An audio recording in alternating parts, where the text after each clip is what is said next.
Jiwa pengabdian inilah yang menjadi falsafah hidupku dan menghikmati serta menjadi bekal hidup dalam seluruh gerak hidupku. Tanpa jiwa pengabdian ini, saya bukan apa-apa. Akan tetapi dengan jiwa pengabdian ini, saya merasakan hidupku bahagia dan manfaat.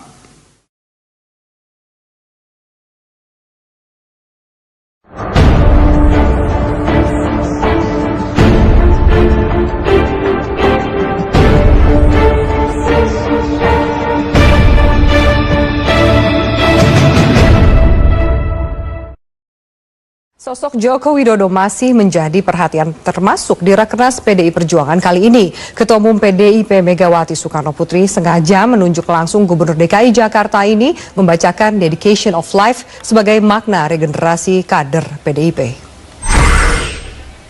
Pembacaan Dedication of Life oleh Gubernur DKI Bapak Insinyur Joko Widodo.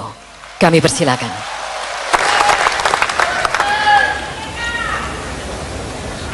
Diperkenalkan sebagai Gubernur DKI Jakarta, kader PDI Perjuangan Joko Widodo didaulat membacakan Dedication of Life di pembukaan Rakernas PDI Perjuangan. Jokowi turut menjadi salah satu fokus perhatian lebih dari 1.300 peserta Rakernas PDIP. Dalam pidatonya, Ketua Umum PDI Perjuangan Megawati Soekarno Putri mengaku sengaja memilih Jokowi untuk membacakan Dedication of Life sebagai makna akan regenerasi yang berjalan baik dan alamiah di tubuh PDI Perjuangan. Dedication of Life merupakan rangkaian kalimat yang mewakili jiwa pengabdian seseorang kepada Tuhan, tanah air, dan bangsa. Maka jiwa pengabdian akan mencapai kebahagiaan. Pembacaan Jiwa pengabdian inilah yang menjadi falsafah hidupku dan menghikmati serta menjadi bekal hidup dalam seluruh gerak hidupku. Tanpa jiwa pengabdian ini, saya bukan apa-apa. Akan tetapi dengan jiwa pengabdian ini, saya merasakan hidupku bahagia dan manfaat. Soekarno. Pemirsa, informasi dan perkembangan dari Rakernas PDI Perjuangan akan kami sajikan kepada Anda usai jeda berikut ini. Tetaplah bersama kami di Prime Time News.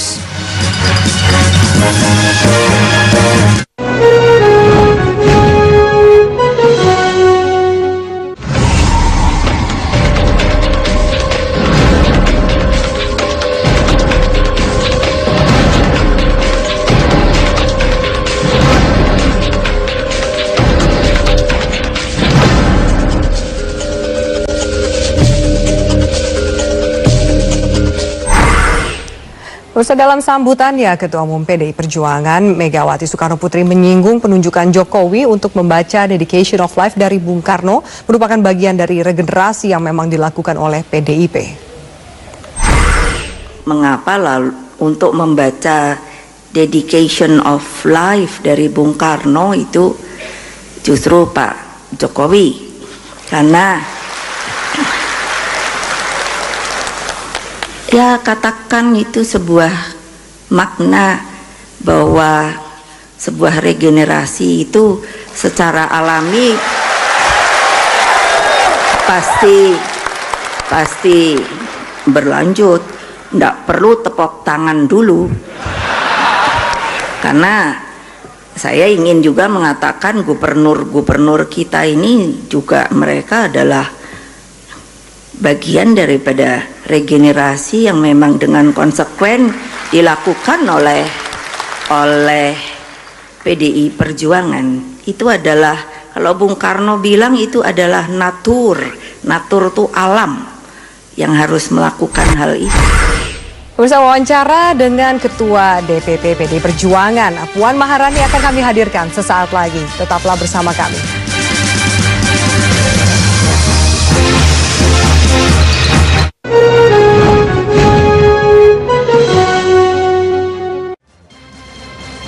Ya, masih dari Rakernas ketiga PDIP dan saat ini saya sudah bersama dengan salah seorang kader muda yang potensial yang disebutkan dalam pidato politik Ibu Megawati, ada Mbak Puan Maharani dan juga seorang pengamat politik ada Bapak Hanta Yuda. Saya akan ke Mbak Puan dulu. Mbak Puan, tadi sempat saya mendengar nada-nada gelisah dan juga kecewa dari sejumlah anggota yang tadi hadir. Mereka juga penasaran dan ingin segera deklarasi siapa capres yang diusung oleh PDIP. Lalu mengapa? Apalagi ditunggu? Ya, kita paham bahwa sebagai kader kita punya mekanisme dan aturan internal, dan bahwa ada kekecewaan atau ada rasa senang atau ada rasa keingintahuan, itu kan sebagai manusia itu normal. Tapi siapapun yang hadir pada acara ini tentu saja paham bahwa kami ini hadir ke sini untuk segera memberikan satu masukan setelah melihat dinamika atau geliat politik yang akhir-akhir ini berkembang di masyarakat. Tapi bukannya berarti dalam raker ini kami kemudian harus segera memutuskan atau mendeklarasikan. Tadi juga dalam pidato Ibu Ketua Umum pun sudah dikatakan bahwa ini raker, jadi ya nggak usah buru-buru lah, kita lihat dulu aja. Oke, Mas Anta, dalam bincang-bincang saya dengan Anda sebelumnya, Anda bahkan mengatakan Mbak Puan ini begitu cocok juga disandingkan dengan Pak Jokowi, atau ada sejumlah formulasi lain. Nah, ini ada orangnya, silakan. Ada 3 skenario dugaan saya untuk PDI Perjuangan. Satu, kalau nama Jokowi kita masukkan variabel penting ya. Satu, Ibu Mega Jokowi. Kalau misalnya Ibu Mega masih memutuskan akan maju. Yang kedua juga potensial, saya kira ini titik komprominya adalah Jokowi Puan Maharani. Itu juga potensi yang cukup besar saya kira, asal dengan catatan PDI Perjuangan bisa seperti pidato Ibu Mega tadi, fokus pada pemilu legislatif 20% perolehan suara di DPR atau 25% suara nasional. Yang ketiga, kemungkinan koalisi. Kalau ternyata gagal mendapatkan suara 20%, maka harus berkoalisi. Jadi Jokowi dengan siapa atau Mbak Puan dengan siapa, kita tidak tahu keputusan di PDI Perjuangan. Tetapi momentum ini menarik, kepenasaran publik tidak hanya PDIP, itu yang mungkin diinginkan oleh Mbak Puan sebenarnya. Yang itu perlu dirawat, dikapitalisasi, ada sentimen positif publik katakanlah terhadap Jokowi sebagai salah satu kader potensial selain Mbak Puan, yang itu kalau dikapitalisasi paling tidak akan bisa mendongkrak elektabilitas partai juga. Nah, hari ini saya melihat sangat kuat mengasosiasikan figur Jokowi itu adalah bagian dari PDIP, bahwa Jokowi salah satu figur potensial, figur terbaik di PDIP. Dengan demikian bisa mengantarkan ke pemilu legislatif. Kalau itu yang terjadi, ya paling tidak ada sinyal-sinyal, pesan-pesan tersirat. Tadi ada beberapa sinyal yang tadi dikatakan itu yang tersirat yang saya tangkap. Mungkin Mbak Puan bisa menerjemahkan dengan gamblang kepada pemirsa saya. Ketika Mbak Mega menyebutkan nama Jokowi dan riuh rendah begitu banyak yang bersorak-sorai dan tepuk tangan, tapi Mbak Mega lagi-lagi mengatakan jangan tepuk tangan dulu, masih ada sambungannya. Lalu juga Ibu Mega mengatakan belum saatnya beliau menjadi ibu bangsa. Nah, apakah memang jangan-jangan Ibu Mega juga belum mau meninggalkan ranah politik praktis dan nanti akan berlaga juga di ajang capres nanti? Ya, sesuai dengan hasil Rakernas Bandung kan kami semua ini yang hadir pada hari ini kan sudah menyepakati bahwa berkaitan masalah Pilpres itu semuanya adalah merupakan keputusan Ibu Ketua Umum, dan bahwa kemudian sekarang berkembang dinamika, saya rasa menjelang Pileg dan Pilpres ini pasti akan berkembang dinamika yang sangat dahsyat, dan kita mengatakan itu sebagai tahun politik. Tapi kembali lagi saya harus ingatkan, kita bicara presiden atau wakil presiden atau Pilpres 2014 tanpa kemudian memenuhi persyaratan untuk maju dalam Pilpres yang akan datang, artinya siapa yang mencukupi suara pada Pileg yang akan datang itulah yang bisa maju. Percuma aja. Dan kalau kemudian tadi Ibu Mega mengatakan jangan bilang saya ibu bangsa, tapi berikan kesempatan itu kepada Bung Karno dengan alasan-alasannya, saya rasa itu merupakan satu alasan yang tepat. Kenapa kalau kita tidak bisa memberikan satu hal atau ungkapan ataupun penghargaan kepada Bung Karno sebagai bapak bangsa, kenapa kita harus memotong satu generasi memberikan kepada ibu bangsa? Kita kembali ke isu capres. Pak Hanta, apakah Anda melihat bahwa dari beberapa nada-nada tersirat dari Ibu Mega tadi itu memang Ibu Mega akhirnya merelakan untuk tidak maju untuk 2014? Saya kira kepenasaran kita sama.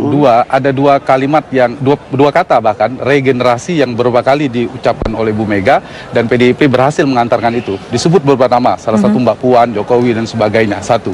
Tapi juga tadi saya katakan, Ibu Mega mengatakan jangan buru-buru untuk mengatakan beliau sebagai ibu bangsa, meskipun tadi ada kaitan dengan Bung Karno. Tetapi di yang kedua itu saya masih membuka skenario tadi yang saya katakan, Ibu Mega dengan siapa. Jadi masih apa namanya, belum bisa ya. Kalau saya menduga peluang 3 itu masih ada peluang ketiga-tiganya. Tanya Mbak Puan kalau mau kepastian. Tapi ini ada bocoran tidak sih tadi formulasi yang 3 pasangan yang dikatakan Pak Hanta 3 skenario ya, 3 kemungkinan. Saya juga belum punya bocoran, nanti saya tanya Ibu Ketua Umum. Oke, ini jawaban yang sangat taktis ya. Tapi apalagi analisa yang menarik ya menurut Pak Hanta ini? Nah, saya kira udah tepat diambil oleh PDIP. Kalau terlalu cepat mengambil keputusan itu juga kurang positif ya. Misalnya Jokowi buru-buru diumumkan, Jokowi masih di DKI. Nah, ada fokus di pemilu legislatif. Nah, itu harus dijaga.